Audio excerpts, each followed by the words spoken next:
You wanted the best. You've got the best podcast. The hottest podcast in the world.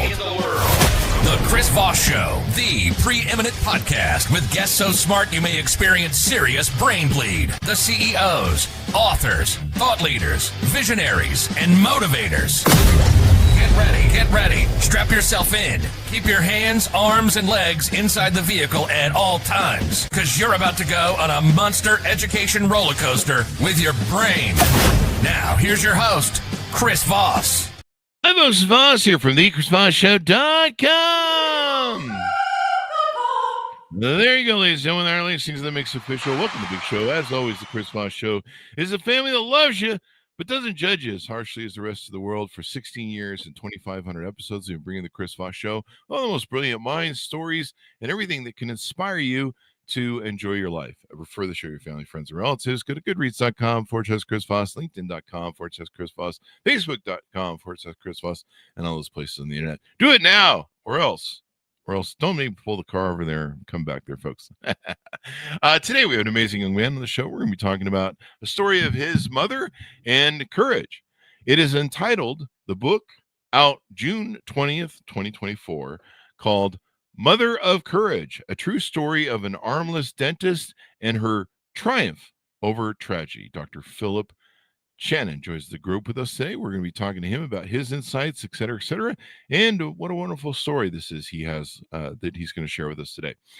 He is a doctorate in ABPP, a CGP, a licensed clinical psychologist and consulting Buddhist psychotherapist. He's a nationally certified group psychotherapist and an advanced imago therapist in private practice in Nashville, Tennessee.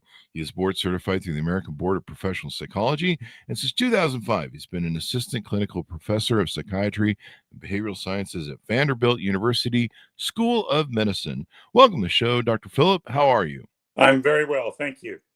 Thank you, and thanks for coming on the show. Give us your .coms. Where do you want people to find you on the interwebs? Well, the website for the book is motherofcourage.com, motherofcourage.com, and my own personal website is drphilchanin, drphilchanin.com. There you go. So give us a 30,000 overview. What's inside this book? Well, over the years, so many people have said to me, someone needs to write your mother's story. And so finally, 24 years after her death, I've finally written that book. There you go. And so give us an overview. Who was your mom? Why was the story important? And what are some of the aspects of it? Well, I hoped that people would be inspired by my mother's story. It's a vivid example of what a handicapped person is able to accomplish if they have her degree of determination and are able to ask for help. She was truly a marvelous, caring, loving person. There you go. And what were some of the aspects of her handicap? Well, she, when I was born, she had no artificial arms. Her arms had been amputated after the accident. Okay. And it wasn't until I was about 6 years old and we moved to California, to UCLA, where they had an experimental program where they were training prosthetists in the newest techniques of prosthetic devices. And she was an experimental amputee for 2 years there in Los Angeles. And they gave her an artificial arm. They taught her to drive a car, and she became much more independent. Wow. So give us the story of how this happened. How did she lose her arms? And what was this accident that you've teased us now about? She was halfway through dental school. She just passed her junior boards. She was sailboating on the San Jacinto Bay near Houston, and with some fellow classmates and the man she probably would have married. And they took the boat to a little cove and they swam. And then around 5 o'clock, they were taking the boat back out. And Lou, her boyfriend, sort of pinched her and she swung up onto the edge of the boat. And she was holding on to the steel stay that came down from the mast. At that moment, the mast contacted a 13,000 volt wire. Oh, shit. That had dropped below the level it was supposed to be. So that 13,000 volts went down through that steel stay. She was holding on to it, It went through her hands, through her arms. He had each of his hands right at the upper parts of her arms. So when it got to him, since he was standing in the water, it went through him to the ground, and he was killed instantly. Jeez. Wow. And that was, did you say that was her brother? That was the man she probably would have married. Oh, she probably would have married. Okay. Wow. Wow. That is an extraordinary event. Yes. And not only heartbreaking for her, probably in multiple ways. I mean, that would cause me some major depression. Yes. Yeah. Yes. So she wasn't married at the time. Correct. Was she married when she had you guys? Yes. Yes. Wow. There you She go. lost her arms in 1941. Mhm. She finished dental school. She went back to Baylor to finish her undergraduate studies. Then she went to the University of Michigan to get a master's in public health so she could teach. And there she met my father in 1944, and they were married in 1946. And then I was born in 1948. Wow. What a great, I mean, what a start of a story then. And how many kids did she have? And how long was it before she finally got access with at least one arm there with the prosthetic? Well, I was born in 1948. My brother was born in 1950, so he's 2 years younger. It's just the Mm-hmm. two of us. Mm-hmm. And then it wasn't until about 1955, 56, when we were in Los Angeles, that she got a good prosthesis and was able to drive the car. Wow. Well, there you go. So you do all that. And what is it like growing up? What are some of the struggles that she had? That you saw. I mean, was it odd for you? I mean, imagine you're looking at your mom, you're looking at maybe other moms. Mom, why does everyone else have different things than you? Or how did that come to you as you were growing up? Well, the mother I knew best had no arms. Mm, I remember going grocery shopping as a little boy with her, and I'd see all these women in the grocery store aisles with arms, and it looked very strange to me. mm. It's kind of funny. It didn't look it looked like your mom was the normal one. Everyone's like, who are Exactly. these weird people? That's right. There you go. I like that. And The my father invented lots of things to help her be able to move around the house. oh wow. He put levers on all the door handles so she could open the doors.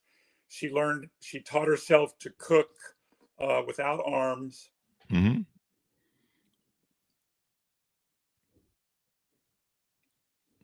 Are you still there? Yeah, there Yes. you are. So she learned to cook without arms? That's Yes. quite a thing. Was she using her toes or did Well, props or she would use her feet to open drawers. wow. And once she got her artificial arm, then she had a hook on the end of the arm, and she could pull open drawers. She could pick up a pan. And my father invented a rolling shelf device so she Wow. could move a casserole out of the refrigerator, roll it across the floor, push the device, and she'd be able to slide the casserole into the oven. Wow. There you go. Get that casserole in. That was definitely Yes. that era. That era, I remember my mom would always make casseroles. So yeah, everything was a casserole back then, pretty much. It's like you had the meatloaf casserole, and then you had the I don't know. I can't find a joke for it, but yeah, the eggplant casserole, which is gross. Don't eat that, folks. And everything was a casserole back then. I think that's pretty much was the standard of cooking, especially if you had the big casserole thing, family thing. But so, how did that impact you watching your mother do this stuff? It just seemed normalized to you, maybe, and did you see? Did it make you guys have to grow up and help out more sooner? Yes, my brother and I helped out a great deal. We learned to help her in the kitchen. I learned to iron, and she would pay me a penny for each handkerchief and 2 cents for a pillowcase. Really? Yes. There's some So, money involved here. yeah, I learned to iron, um, and I was able to help her around the house and in the garden.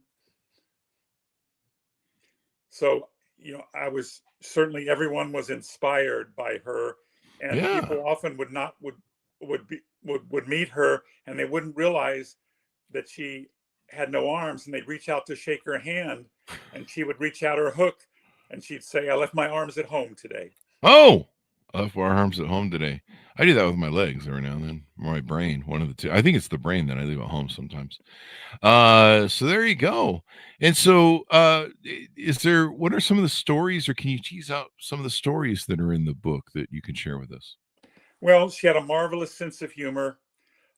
She had to have many blood transfusions after the amputation, Oh wow. and a lot of the ones who gave blood were soldiers who were there there in Houston. Hmm. And one time she was getting blood from all these different soldiers, and she said, "I'll either come out fighting or I'll be a League of Nations." It sounds like she had some pretty good humor about She had a everything. marvelous sense of humor. I mean, that having that sort of perspective and that in that scale of tragedy, um, is it's one of the great things about human nature and our ability to find hope and to survive. And humor, of course, is a great way as a mirror for us and a great way to challenge our ability to deal with what I mean. You can meet the moment with depression or pain or anger or resentment, or you can meet the moment with what's in this opportunity that can happen. How can I make the best of what I have? And that's the great thing about the human spirit is we're fairly good at that from time to time. Having the good human spirit. So as you grow up and does she is there something that inspires you in her raising you that makes you want to go into psychology? Well, after she lost her arms and had to go back to Baylor to finish her undergraduate school, she was Hmm. very active in Psi Chi, the psychology sorority and fraternity.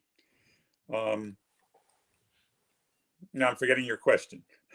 It was did that influence you to Yes, get into psychology? Yes. yes. So, Hmm. so she was a very psychologically, interpersonally astute woman, and she really communicated that her boys could become whatever they wanted to become. And so it happened that I was in graduate school at the University of Massachusetts, and I was running a 22-story, the bottom 8 floors of a 22-story dormitory.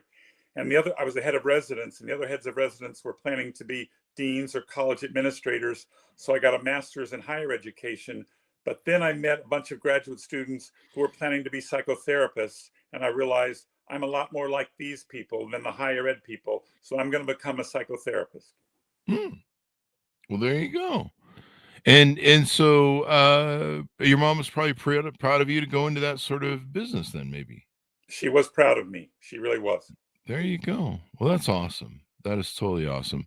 Uh, so you go through this experience, you learn to become a successful psychologist and stuff. And then, is there anything else we're missing about the memoir you've written about her that we should know about? Well, someone asked, why did you include yourself and your brother and your father in your story? And I really didn't know how to tell my mother's story without including myself, my brother, and my father, who was responsible in so many ways for helping my mother to function independently. Hmm. And when I relocated from New Hampshire back to Tennessee in 1991, I expected I would find my own apartment or home. But living with my mother was so congenial that I decided to live with her and take care of her during the last decade of her life. Oh, wow. Well, that's an honorable thing to do. So you moved in with her, took care of her last decade of her life. How long did she live to? She lived to be 83 and a half. Good for She, di- her. she died in January of 1991.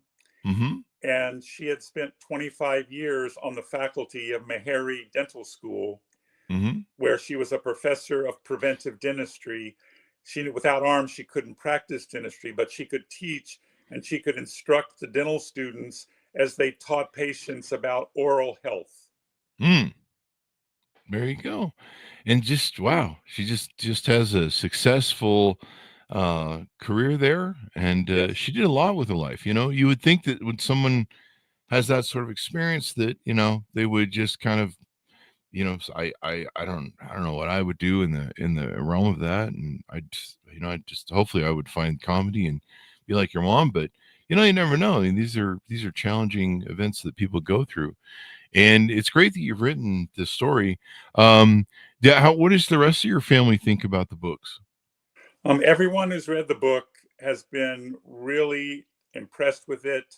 Hmm. We've gotten a lot of 5-star Google reviews for the book. The book is available on Amazon in hardcover, soft cover, Kindle, and the audio version that I read myself. Ah, there you go. So you can pick up the audio version, folks. Yeah. Now, it says here that she becomes a nationally known advocate for people with disabilities. Tell us about how that played out. Well, she received an award as the outstanding professional handicapped woman in the United States. Wow. And she went to Washington to receive the award from the President's Council on the Handicapped. And then she was very active in Nashville in organizations that helped out handicapped people. All right. And that was probably pretty much pioneering back then. There wasn't a lot of support, I don't think, for it, was there? There was not. That was before the laws about having to have ramps for handicapped people and for things for handicapped people to be able to get in their wheelchairs onto buses. This was before all of that. Yeah. I mean, before the ADA and some Yes, of that stuff that made, parking and everything available. exactly. So yeah, I mean, being an advocate for stuff, I know we've had I forget his name, one of the Shriners on, who's a grandson of the Kennedys. He and his family helped start the Special Olympics somewhere back then. So that was just kind of the emergence of people starting to become aware, and hey, we should probably help out handicapped folks and make sure we have inclusivity on everybody. Exactly. Yeah. And it says here too, she also taught at a historically black medical Yes, college. that's the Meharry Dental School. Yes.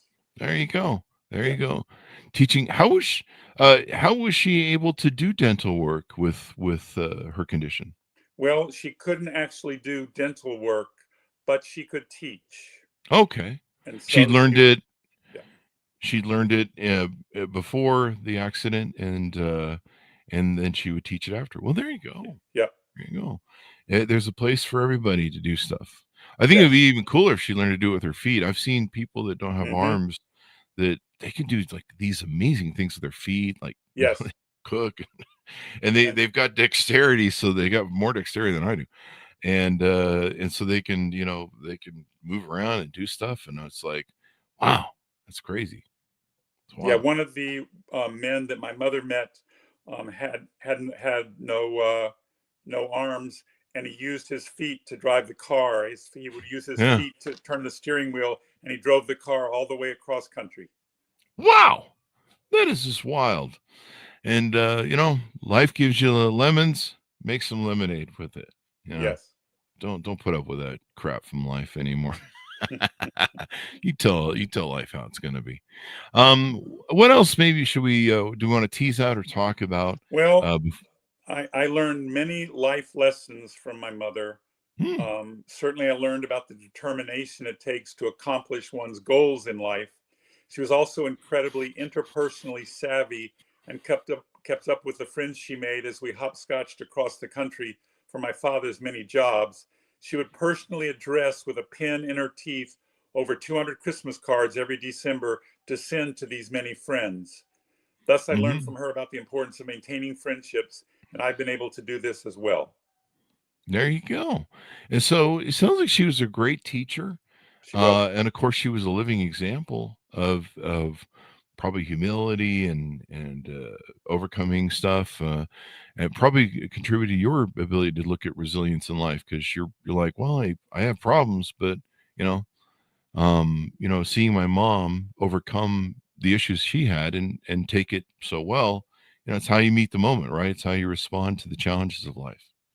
Yes, and it certainly puts any difficulties I have in perspective. There you go. There you go. So, as we go out, give people a final pitch out to get to know you better and the show. .coms, all that sort of good stuff. Yeah. To pitch out to pick up the book. Yeah. So there's the book. Mm-hmm. And the website for the book is motherofcourage.com. And my own personal website is Dr. Phil, DrPhilChanin, drphilchanin.com. There you go. There you go.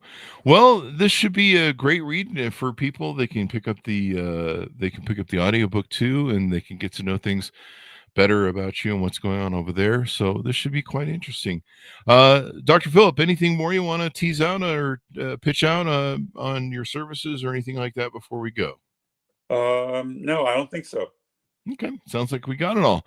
All right, well, thank you very much, Doctor, for coming on the show. We really appreciate it. Order up the book wherever fine books are sold, folks. It's called Mother of Courage, The True Story of an Armless Dentist and Her Triumph Over Tragedy, out June 20th, 2024. Thanks, everyone, for coming on the show. We really appreciate it. Go to goodreads.com/Chris Voss, linkedin.com/Chris Voss, youtube.com/Chris Voss, and all those crazy places on the internet. Be good to each other. Stay safe. We'll see you guys